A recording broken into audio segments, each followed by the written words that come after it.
আসসালামু আলাইকুম। তো হচ্ছে এখান থেকে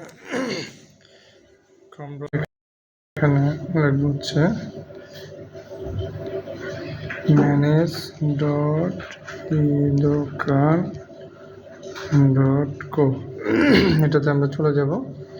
যাওয়ার পরে আমরা এই দোকানের ম্যানেজ প্যানেল লগ ইন করার অপশনটা এখানে আসবে। আসার পরে আমরা এখান থেকে এই যে রাইট সাইডে যে 3 ডট আইকনটা আছে এখানে আমরা ক্লিক করব। করে এখানে নিচে স্ক্রল করে আসবো। আসার পরে এখানে আমরা দেখতে পাবো অ্যাড টু হোম স্ক্রিন। এই যে এখানে অ্যাড টু হোম স্ক্রিন নিচের দিকে লেখা আছে, এখানে আমরা ক্লিক করব। ক্লিক করলে এখানে হচ্ছে 2টা অপশন আসবে। তো আমরা নিচেরটা ক্রিয়েট শর্টকাট এটাতে ক্লিক করব, করে এখানে অ্যাডে ক্লিক করে দেব। তাহলে দেখেন এটা ইনস্টল হচ্ছে।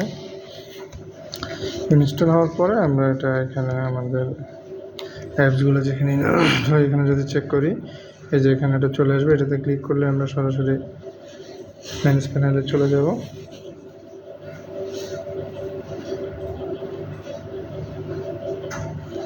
যে এখানে আমরা আমাদের ম্যানেজ প্যানেলের ইনফরমেশন দিয়ে এখানে লগ ইন করে ফেলতে পারবো। এখান থেকে আমরা যেখানে অর্ডারে ক্লিক করি, এখান থেকে অর্ডারও দেখা যাবে, সব কিছু এখান থেকে করা যাবে। ওকে, আসসালামু আলাইকুম।